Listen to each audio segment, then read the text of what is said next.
Siku ya kwanza kazini. The first day at work. Leo ni siku ya kwanza ya Omar kazini. Aliamka mapema sana, saa moja asubuhi. Alinawa uso wake, alivaa suti yake mpya ya bluu na akala uji wa unga wa mahindi. Moyo wake ulikuwa ukipiga haraka kwa wasiwasi na furaha. Ofisi ya kampuni ilikuwa katikati ya mji wa Nairobi. Jengo kubwa la kioo. Omar alipanda gari la matatu na akafika ofisini saa 3 asubuhi, dakika 30 mapema.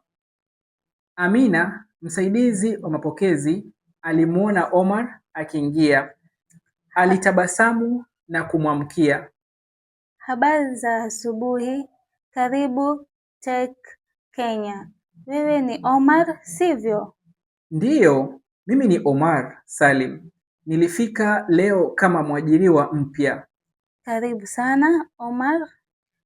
Bibi Zawadi anakusubiri. Tafadhali kaa hapa kidogo. Omar alikaa kwenye kiti laini cha rangi ya kijivu. Alitazama ofisi kwa makini. Ilikuwa nzuri sana. Kompyuta nyingi, madirisha makubwa na watu waliokuwa wakifanya kazi kwa furaha. Baada ya dakika 10, Bibi Zawadi alikuja. Alikuwa mwanamke mrefu mwenye umri wa miaka 40. Alivaa nguo ya rangi ya kahawia na alikuwa na jalada la ngozi mkononi mwake. Habari Omar, nimekusubiri. Mimi ni Zawadi, meneja wako. Karibu Tech Kenya. Asante sana Bibi Zawadi. Ninafurahi sana kuwa hapa. Nilikuwa na wasiwasi kidogo asubuhi, lakini sasa nina furaha. Usiwe na wasiwasi. Hii ni ofisi nzuri na ni timu nzuri. Tutakufundisha kila kitu. Bibi Zawadi alimpeleka Omar kwenye ofisi yake ndogo.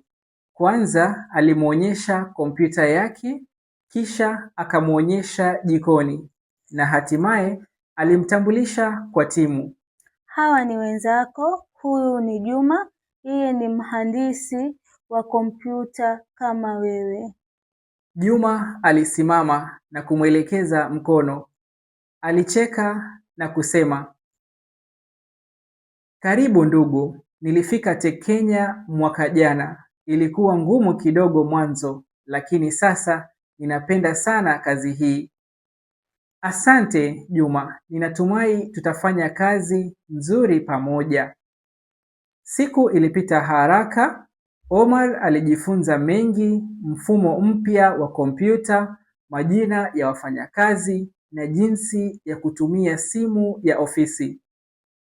Jioni, Bibi Zawadi alimuuliza, Omar, siku yako ya kwanza ilikuwa vipi? Ilikuwa nzuri sana Bibi Zawadi. Nilifurahi sana. Timu ni ya kupendeza na kazi ni ya kuvutia. Asante kwa kunisaidia. Vizuri sana. Kesho tutaanza mradi mpya. Lala vizuri usiku wa leo.